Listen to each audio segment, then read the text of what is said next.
Chapter 1961. Diversify? However, Carl couldn't only make cool new gear for Dana, he was eventually going to have to start making proper accessories for himself. He had a full set of epic-grade items that he had made for the last battle, though. That sort of quickly created situational gear seemed like it would be better for him than making items that would lock him into a specific style. Plus, it was funny to watch people fail to harm him. Even Ray had to laugh at that.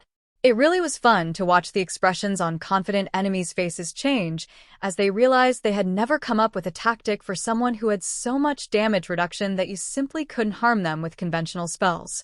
Even limited invulnerability was enough to get past half these low-tier immortal sects, and that was an innate skill to many species. Even if she wasn't bonded to Carl, with access to so many new skills, half the immortals that they faced would struggle against Kara in a one-on-one fight. And now that she had learned so many wonderful new ways to fight back, there weren't many that would be able to beat her, simply because she had innate damage reduction. The more that they thought about it, the more pathetic the average immortal started to look.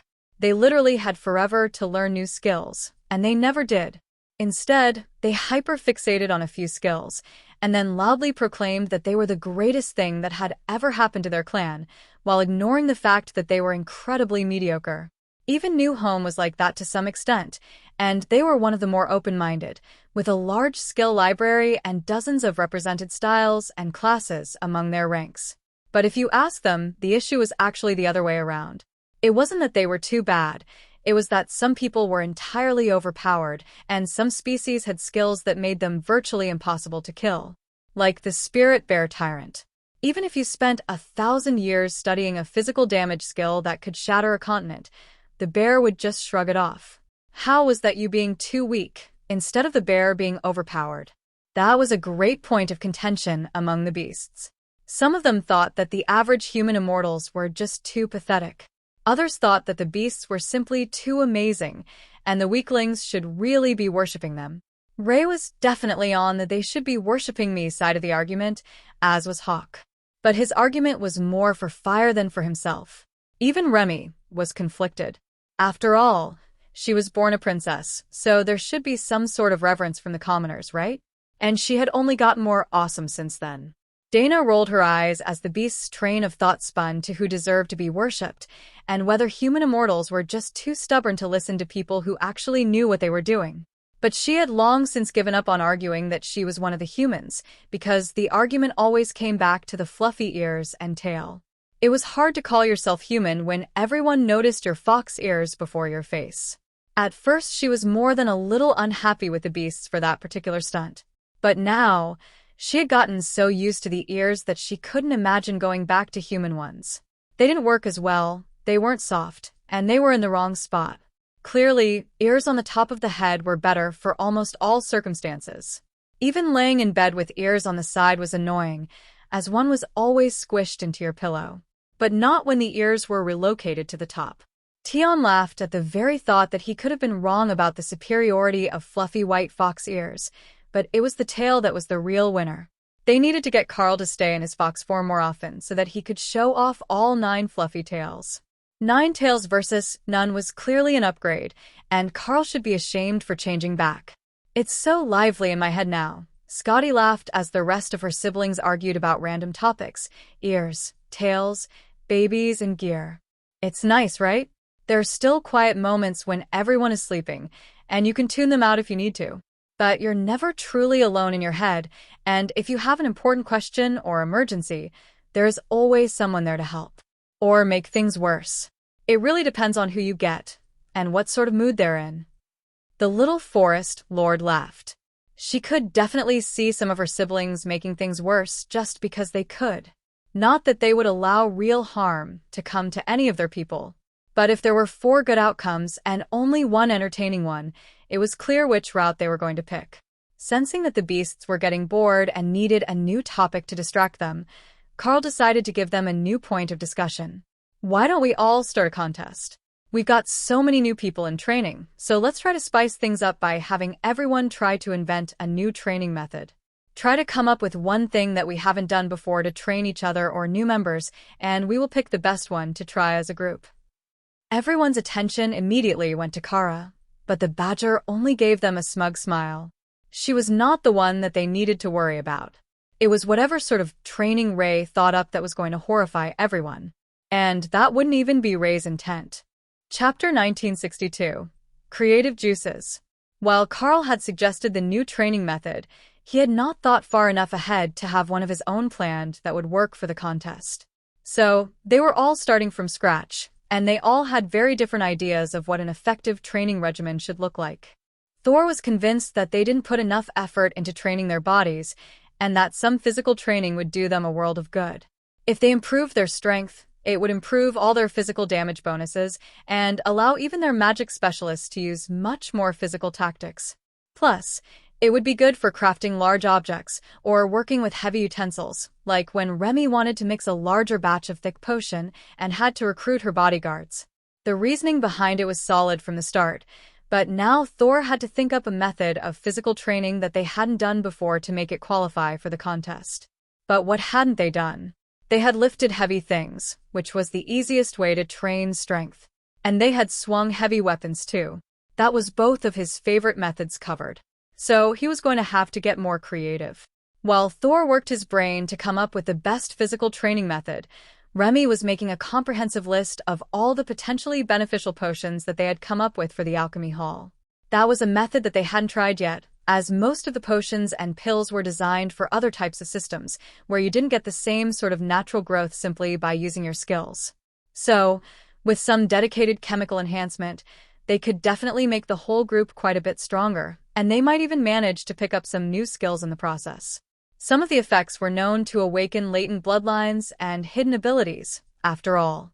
Ray thought that they should do stealth training. They had trained for many things over their time, but they had never really done any sort of proper wilderness training other than survival, and the only stealth they knew was heavy stealth. If there are no survivors, there are no witnesses. It was a good tactic, but there were times that they could cut down on the time taken to get to the fun part if they could just stealth better. Carl could even use all her stealth abilities, and he still didn't know a thing about stealth.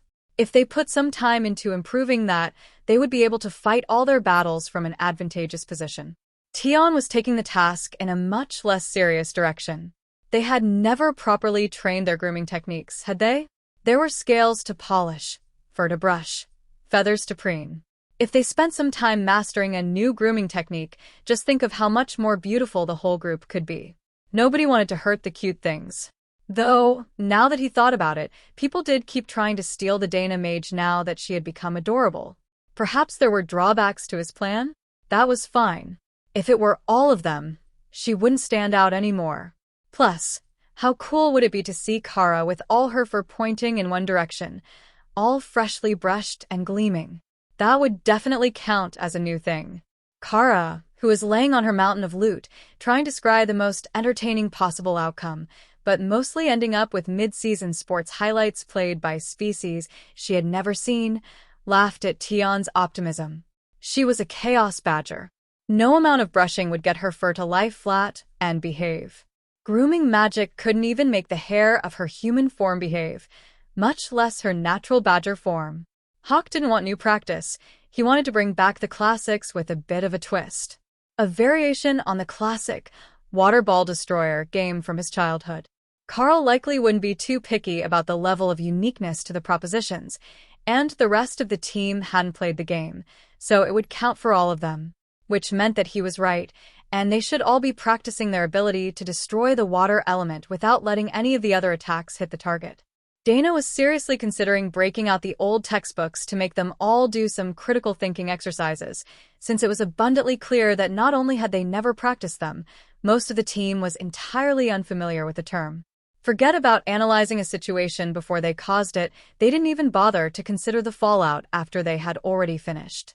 That thought made Scotty laugh. It was the most accurate description of the group's tactics that she had heard so far. Even when the Carl decided to duel, he didn't ask for time to prepare, or gather more witnesses, or even make a plan for the negotiations after. He just made gear on the spot and hoped that it worked out for the best, and everyone else accepted that was how things worked. Leo did not have an easy time of this mission. He didn't even know what he should be training. There was the choice of combat or crafting skills or some sort of life skill they had neglected, but he did those in school, so they had to be eliminated from what counted as new. But his natural form was starting to get bigger now. Not yet to adolescence, when it would skyrocket in size, but large enough that he could start considering how he was going to start forming the city on his back. It was part of his innate magic as a false island giant turtle. Normally, it just appeared as overgrown ruins, made of the same sort of stone that his shell was. However, there were more options since he had skills available. He could add illusions and separate spaces and defensive wards and so much more. But how did you train for that? And would that even count, since nobody else would need or want to do it? Chapter 1963. Not customers. Fortunately for the beasts, their planning was put on hold when they received another round of unexpected visitors. But this time they were not customers. A portal opened in the city, and powerful aura signatures filled the city, alerting the Lesser Watcher and the High Priestesses that worked the store. If Carl was available, they had been instructed to call him to the store, but when he arrived, these were not a bunch of clan leaders looking to get shiny new items to help in some clan war. They were all members of the Darklight host. Welcome, welcome. I see that the guild has sent us a whole host of new customers. Please do come inside, and I will have the staff prepare refreshments. You will not find the Blackwoods branch lacking in hospitality. The man at the front of the group laughed. That appears to be true. I sense divine cooking in use, and someone in your branch is an ancient rune master. Those items aren't made by a standard rune crafter. Carl bowed slightly. I'm glad that you appreciate my craftsmanship. Did you have a preferred snack? And coffee or tea? We have both. The bunnies will bring them to us in the sitting room. You keep bunnies? Why would bunnies leave the host? Most of the ones here are members, actually. The group of new arrivals looked impressed, then laughed when they saw Lala push the cart of snacks into the front room, wearing a white priestess robe with black and white ribbons in her hair. They really did take bunnies as members and make them immortal. Oh, this is going to be a fun day. I can sense it already. Lala curtsied and brought the cart into the meeting room in the back. This branch really does go all out on the spatial magic, don't they? There isn't a single room in the guild house that is not part of an altered space. I can see why you do it. This place has to be spectacular when you get around it. But it's a bit unconventional. Carl shrugged. Well, I am a pet sitter and an ancient rune master. Separate spaces are kind of my thing. But I suspect that you are all here for a reason that isn't a critique of my guild house. I'll give you a tour of it later. I'm quite proud of it. Everyone arranged themselves around the room, while one of the mages went to inspect the books in the shelves. Branch leader, are you aware that there is an entire section of the sitting room library dedicated to Fae erotica? Carl laughed. Yes, I'm aware. It's a bit of a long story, but it's actually one of our most popular exports. The Blue Dragons have been spreading it through the libraries at an astounding rate. The mage laughed. I am not in the least bit surprised. But who in your guild would make something like that? And so much of it. We have a forest trickster named Opal. But she doesn't only write smut. Most of the books on the shelves were written by her, including the training manuals, the fresh copies of historical tomes, and such. The room itself is my work for the most part. Some of the decorations are real.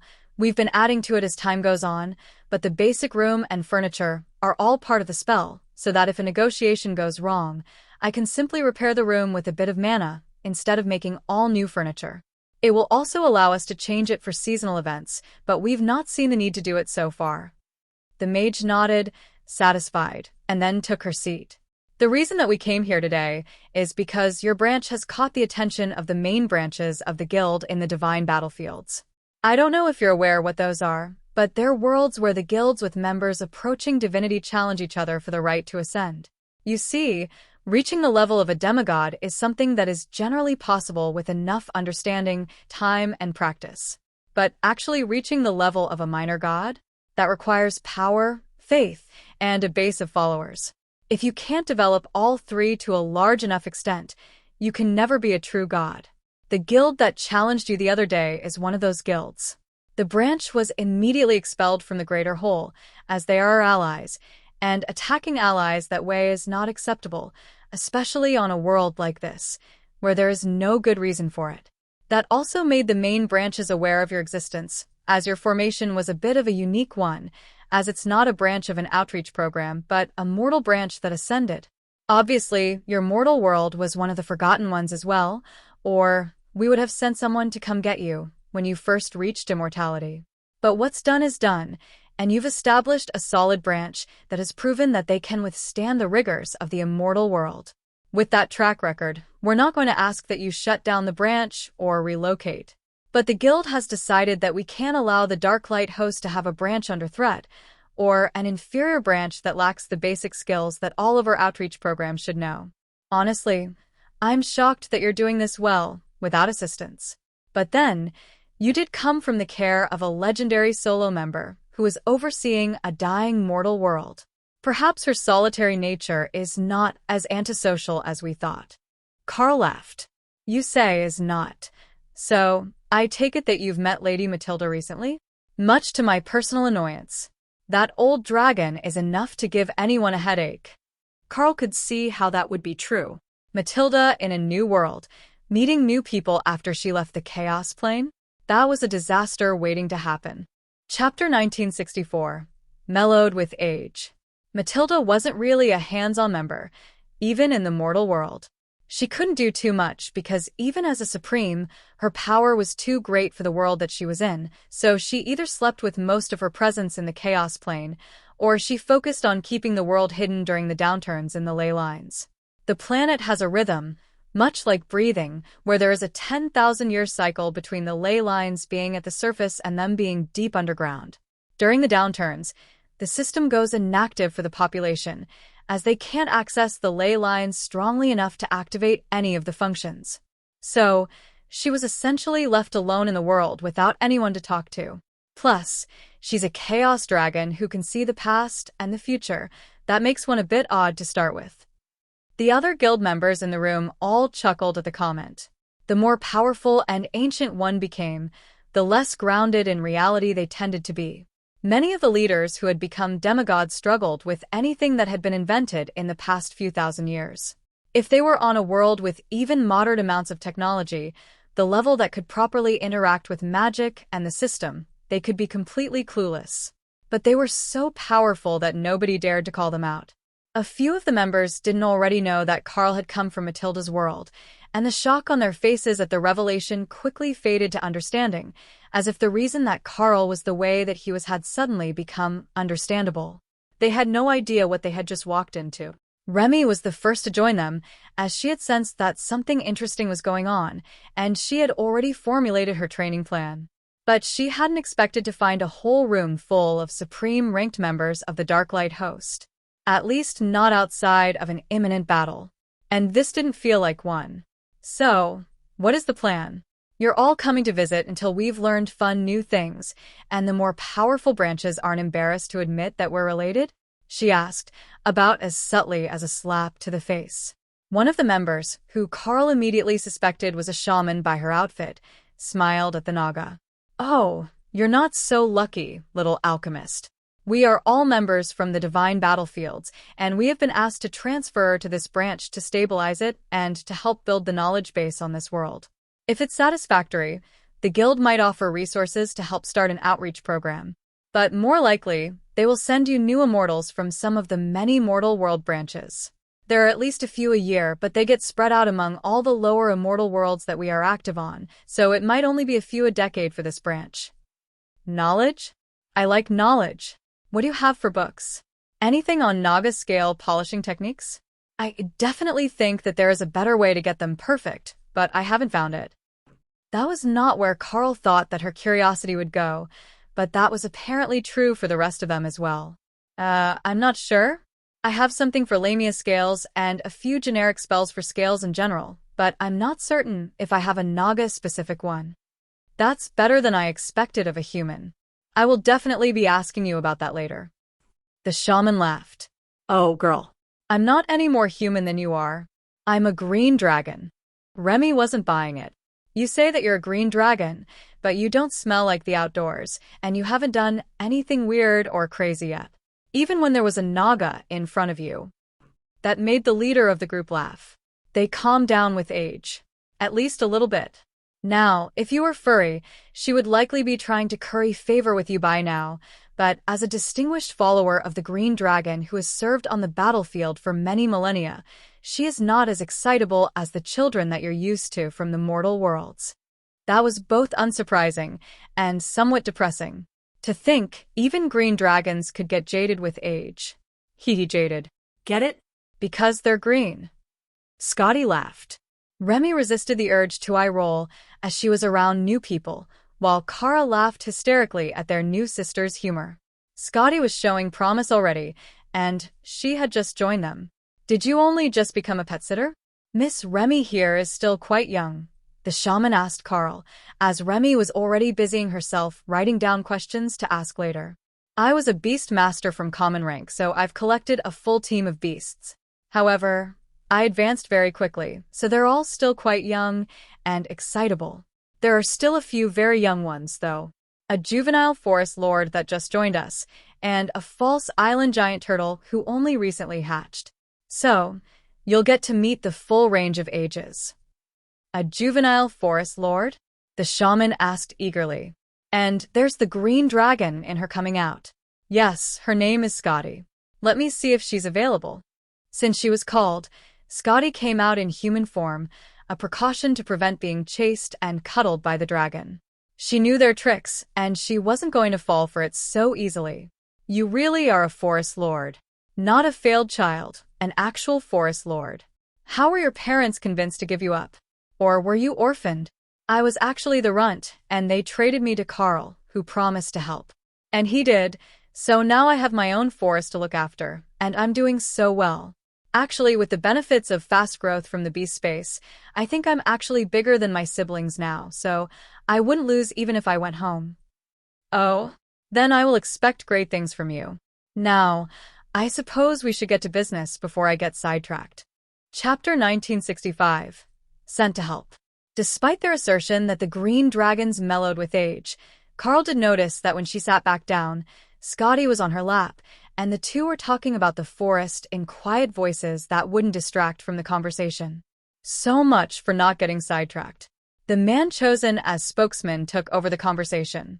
Now, as we were saying, this team has been assembled from the battlefield's second and third string fighters to come reinforce the branch. We all have some sort of crafting skill, plus relatively low combat power and potential for Darklight host members. He paused, and Carl winked at him. So, what you're saying is that you're all unlikely to become legends in the near future. I might not be too well versed in the Darklight host's other branches, but I know what the favor of the World Dragon can do. It's good that you understand. Yes, we're all a few hundred or a few thousand years from legendary, even under optimal conditions. Our paths were not the most optimal, so we're not going to qualify for another class change for some time, no matter how many skills we learn, and we didn't get any growth rate bonuses. With our crafting skills, we would all be considered well above average for this world, but on the divine battlefield, we were essentially reservists, only called out when a situation called for all hands. Are you familiar with the divine battlefields at all? Carl nodded. We have one more supreme with us, who was once on the battlefields. Her faction was eliminated, and she was thrown between planes to end up here. I knew her when she was young, so I took her into the guild when we met again. Oh, so you're a collector, one of the mages announced. The other supremes chuckled, and Carl shrugged. Yeah, you could likely say that. Beasts, friends, shiny objects. I do tend to collect interesting things. Did you go the harem route? I sense a faltering soul bond, but I can't tell if it's because the imbalance in growth rates is too great, or because the other party is dead. Carl inspected himself. It feels fully intact to me. My Dana mage is very much alive, and my only wife. Then, you've likely just matched the power level of the spell when it was cast on you. Soul bonds are permanent, but... She gestured at him. When they're cast on avatars, unique constitutions and such, they can be unstable. Even the system struggles to balance the two parties when their species are too different. So, it will break? Probably not until one of you reaches supreme rank. That jump is a big one, and it will likely break to prevent harm to the weaker partner. But we're getting off track again. Louis, Explain the situation to him for us. We will have plenty of time to catch up later. Alright, I will start with the essentials. I am Louis, vampire by species, and a blood knight. The synergy between species and class is very good, but I found out later that it really does put a cap on growth because it's not a top-tier class, but the system doesn't see anything else as being a better option. I specialize in architecture and fortifications, including defensive arrays. I know that's an odd one for a warrior-type class, but I have the Blood Array Master trade skill, and it's quite effective at making battlefield arrays, for obvious reasons. Carl nodded. When you set the Dark Light host loose on a battlefield, there is a lot of blood involved. For someone who makes arrays with it, a major battlefield is practically an all-you-can-use mana buffet. Louis laughed, and his eyes shifted from black to blood red. Exactly. With my limited class potential, I'm not a first-string fighter, but I excel in battlefield control and group support skills. The blood arrays can also be used in crafting, but the weapons that it makes tend to be a little particular about their user. Then, he gestured to his left at the green dragon. That is Oak. She's a shaman, as you know, and like your Naga matriarch, she's also an alchemist. That tends to be a shaman or druid specialty, and we also have a pill master with us. That's a specialty of alchemy, though she can still do the basics. Andrea, stop hiding and come out. Andrea is a succubus, a void stalker assassin by class. Her alchemical abilities are not to be underestimated, but if you have spies or an intelligence network to train, that's where she really shines. Then we have Leon, our resident prude and runemaster. Leon rolled his eyes, and glowing white wings extended from his back. I'm not a prude, I just believe in standards and decorum. No self-respecting seraphim would be involved in the level of debauchery that you are. Leon's combat skills are solid. As a holy crusader, even if his personality leaves much to be desired. Personally, I think that he's just upset that did a few undercover missions with Andrea. Varied Sundra. The seraphim looked like he might actually stab the vampire for a moment, while the succubus laughed. It's a seraphim and demon thing. Don't mind them, they are actually friends. Oak explained, as she brushed Scotty's hair. That brings us to me. My name is a bit difficult to pronounce, but I normally go by Sam. Don't be concerned if my appearance changes. I'm a doppelganger, and I get bored with looking the same all the time. I am an arcane archmage by class and a planeswalker by trade. I specialize in interdimensional travel and portal arrays. That's likely less valuable to you than to nearly any other branch, but normally, my status would be quite high. Carl laughed as the doppelganger pouted. It's a wonderful skill to have, especially when we have a chaos badger around. She often sees potential for profit or incoming threats that are not easy to reach by conventional means. And finally, I am Luminaria, white dragon and druid. I am a divine botanist by trade, sent for the obvious reason. You can't do much if you don't have the resources, and I specialize in making them possible. Carl turned to the last few people lounging against the wall. I see that there are 4 more people, but Luminaria says that she is the last. Does that mean you're not staying? The 4 Supremes all laughed at the same time and shook their heads. We're not members. We're Leon's summoned bodyguards. Seraphim warriors. Think of us as hired muscle when things get tough. Chapter 1966. Nobody wants the job. Carl nodded in acceptance.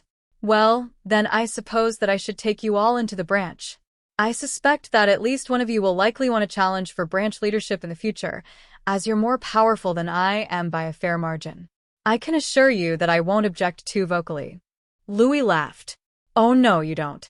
You're not pawning that workload off on us. Well, I must say that the guild really was generous. The only thing that they didn't send us was another blacksmith to help with new recipes. Oh, I can help with that. My blacksmithing skills might not be at the level of a prime blacksmith in the guild, but I have centuries of experience at the forge making items for blood arrays. You see, most blood arrays need to be set into a specific sort of item, so basic crafting is included in the trade skill. I use it for making buildings and fortifications, but I can also do metal weapons and armor, while Luminaria can make all the wooden and organic items that you might need. Not as good as the divine smith who made some of the items in the front shop there, but I have experience. Carl smiled. Tion will be happy to hear that you praise his skills. He doesn't like actually working in the forge, he just likes being useful. Clean freak. Oak asked, her green eyes showing her curiosity. Yes. Stonefur divine fox, but he hates getting dirt or soot in his fur. Leon shrugged. Understandable. I hate having to clean debris from my wings. That's why I put them away most of the time. You have no idea how long it takes to feel clean again after you get blood on your feathers. Even with magic, it just doesn't feel clean. So, the Seraphim was also against messy battles, even though he was a Holy Crusader, a melee combat class. The Darklight host really did attract oddballs.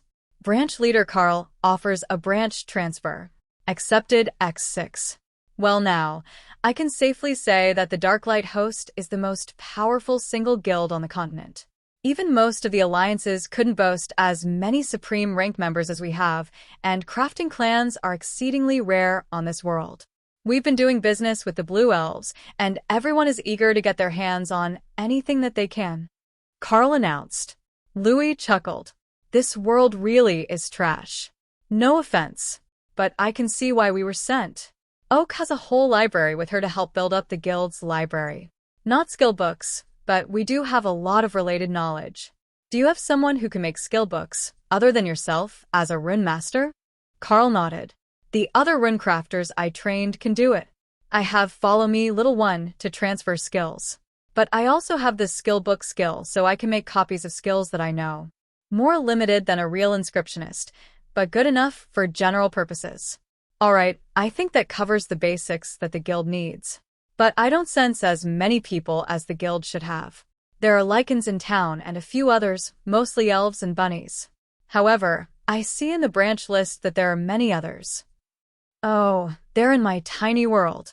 We use it as a second base and growing space. I've put significant effort into making it suitable for growing magical plants, and with Scotty taking care of the forests, it's been getting even better. So, that's why you haven't started to improve the territory around the city and opted to leave it as wilderness? Because you already had a growing area? Carl nodded. Exactly. If people don't realize that we're producing almost all our own resources for the lower grade items, they're not going to ask questions about our pricing or the actual member count of the branch. The lichens like the wilderness, and they give us enough presence in the area that nobody is trying to take our territory. I suppose that there will be questions now, though. Bringing this many new supreme rank members in will alert the other clans in the area. There are no native guilds here, only ones that came from other worlds. This world system only allows them to form clans and sects. The new members weren't concerned. It was basically different names for the same thing, though guilds tended to be more like sects, in that they usually shared a common focus, while clans were more of a regional force. The name that the system assigned made little practical difference to them, though you could be in both a guild and a clan or sect at the same time, but not both a sect and a clan. Now that you're branch members, there are a few skills that I would like to see if you can use, if you don't already have them. I think that either Oak or Luminaria should be able to use the Army of Nature's Vengeance, while Andrea might be able to use one of the demonic cultivation manuals that we've obtained. I don't know how your system advances, but it seems like the sort of thing you might be able to use. None of the obsession demons in the tiny world could, but you're an assassin, and they're not. Carl offered Andrea the demonic cultivation manual, Unholy God's Path of Eternal Destruction. The demon took it, turned it over in her hands, and then shook her head. It's incompatible with my system as well. I think it's only for certain types of systems that require you to actively train inner power. I progress the same way that you do, with practice, not cultivation and resource intake. But it does look like it's a good one. Perhaps the others will be able to use the summoning spell. Carl shrugged and realized that he would have to use Follow Me, Little One, as he couldn't conveniently make that spell into a book. Epic grade skills were a pain to write out. Pet Sitter Carl grants knowledge. Army of Nature's Vengeance will be granted to Tree Fort Artisan Oak. Pet Sitter Carl grants knowledge. Army of Nature's Vengeance will be granted to the misguided child of the White Dragon, Luminaria. You know, that spell would be much more popular if it refrained from insulting people every time you activated it, Luminaria complained. It did make Carl wonder what she had done that the gods called her misguided, though. Chapter 1967, Specialized Advantages. Before things get crazy, you should at least meet the other Supreme ranked branch members. I will call them over here now, and everyone can get acquainted, Carl explained before sending a guild message to call Rue and pack leader Blackwoods over to the house. Now that we're here, we should likely do something about this village. It's going to glow like a beacon to the other clans if we stay here for long. I will have to set a suppression spell over it so that our presence is blocked from outside observation, and those merely passing through won't feel all the Supreme-ranked auras unless they're in the same room as us, Louis noted. Why you and not Leon? Carl asked. Blood magic is better at hiding auras than runic magic. Layering active Supreme-ranked runic arrays only makes you more noticeable.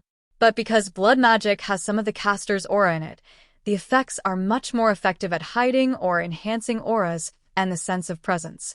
With a runic array, we could block all the auras from leaking out, but everyone who stepped into town would know that we had a spell active here to hide powerful presences. That's a bit counterproductive.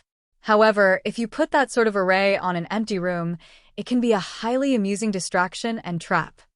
Carl could already see the potential.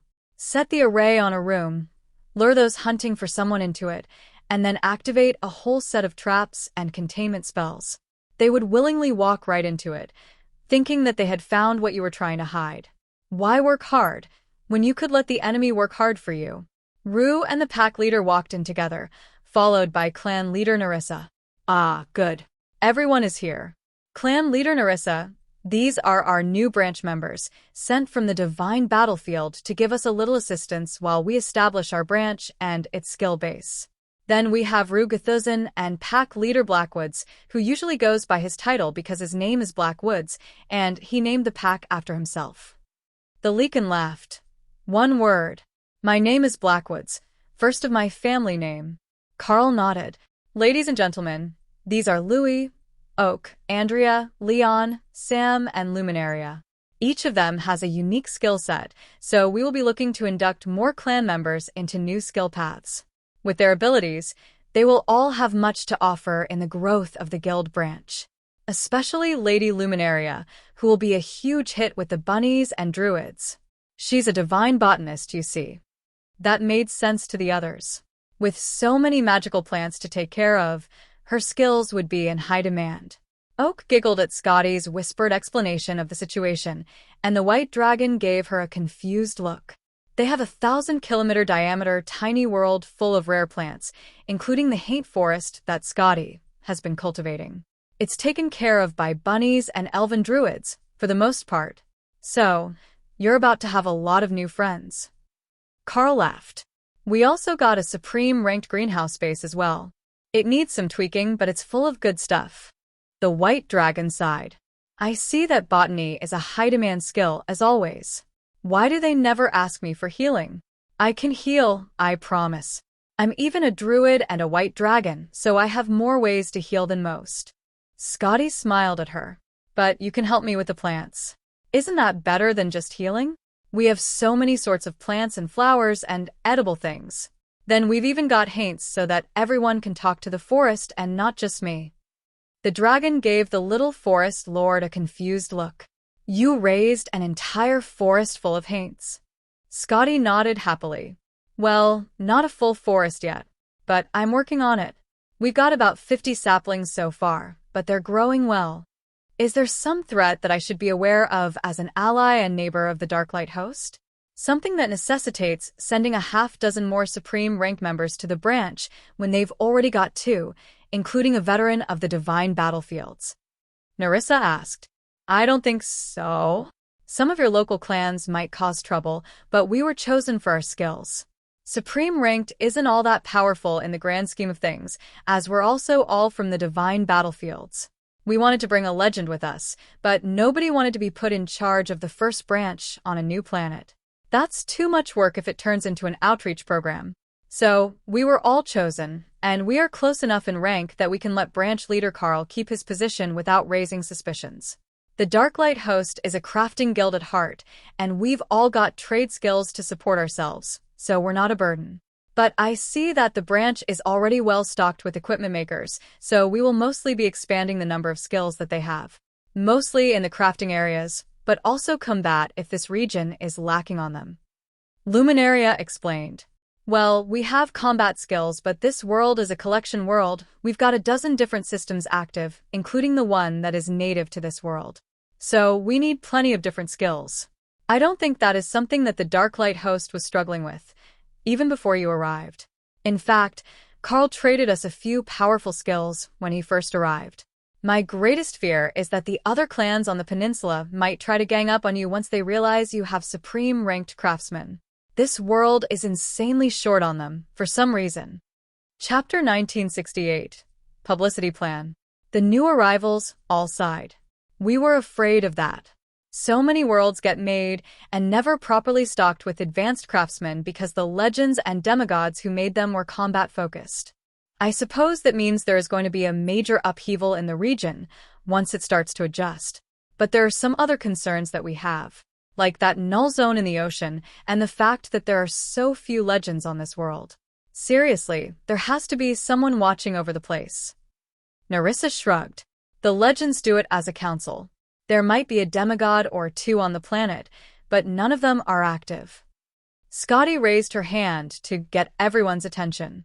The blue elves have a demigod turtle, but it's sleeping. That seemed to startle everyone but Carl and Rue, who already knew.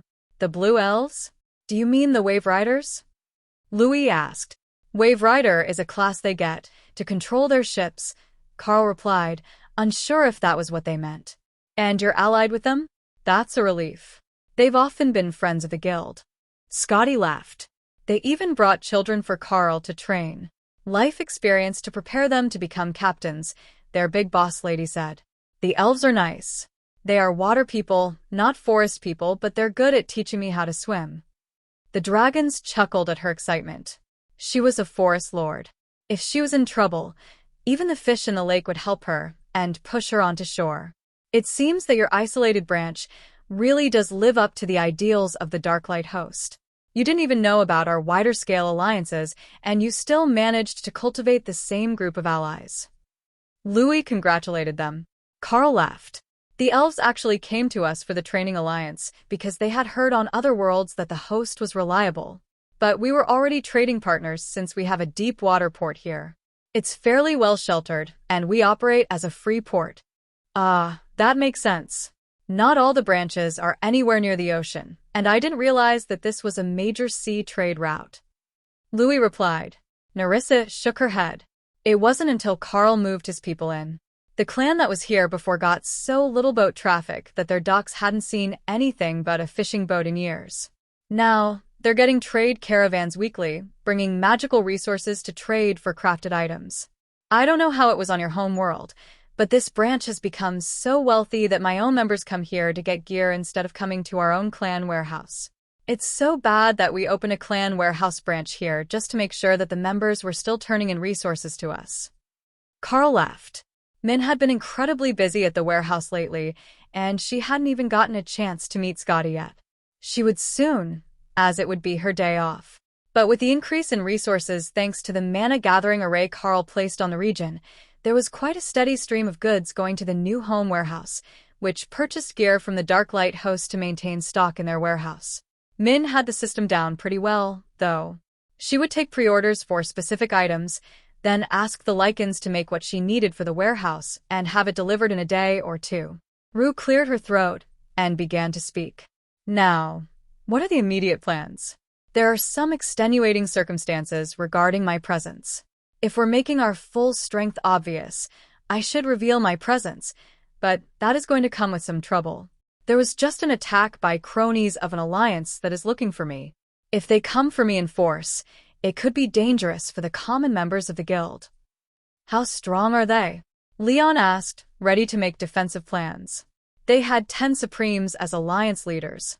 I killed 7, and they replaced them with peak immortals. So, at the peak, they shouldn't be a major threat. The issue is that their alliance still controls tens of thousands of lower-ranking immortals.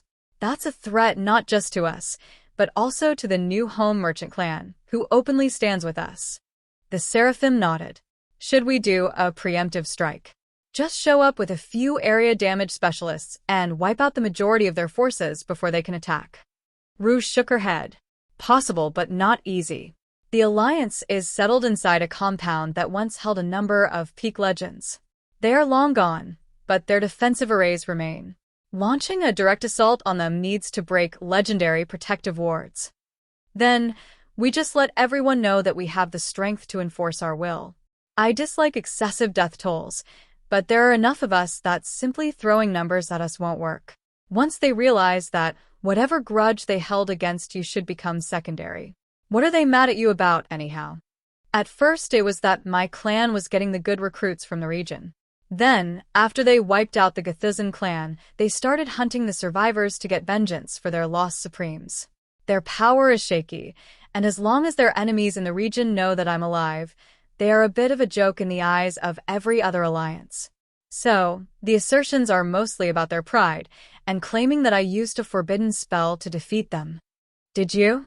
Yes, but that's not the point. The Seraphim laughed and patted her on the shoulder. The court of public opinion is strong.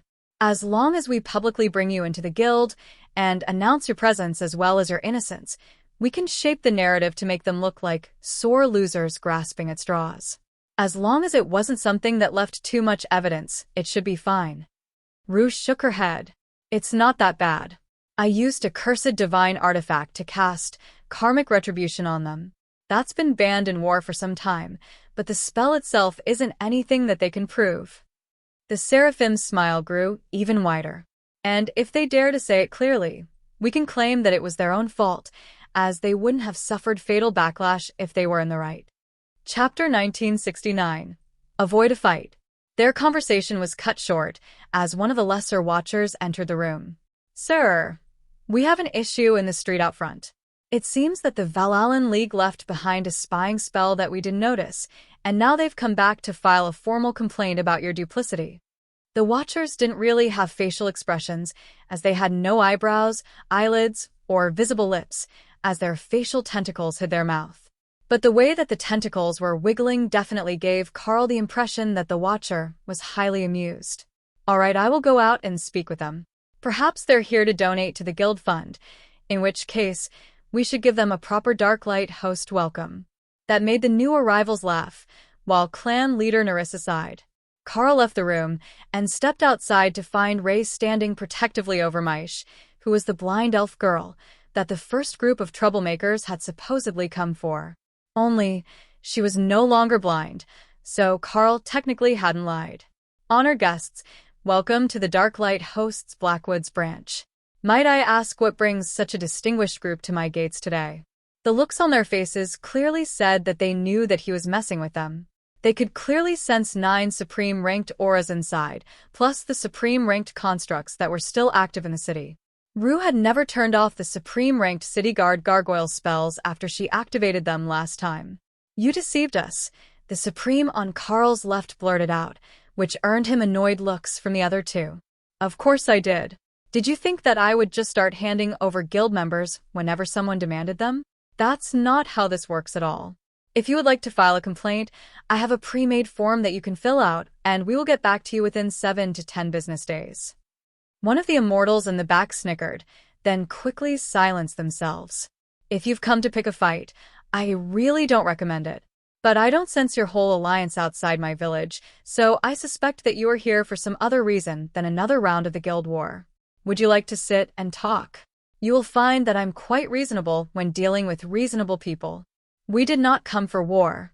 We have concerns about the rumors that you're arming multiple clan alliances all along the coasts, using the elves as your intermediary.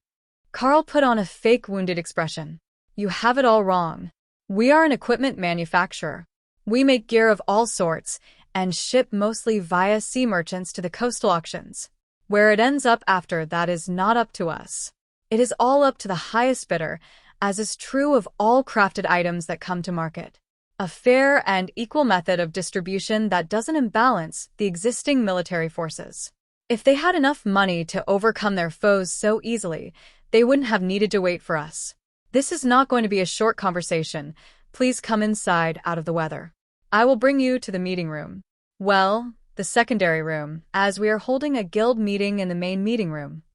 A guild meeting that involves so many Supremes?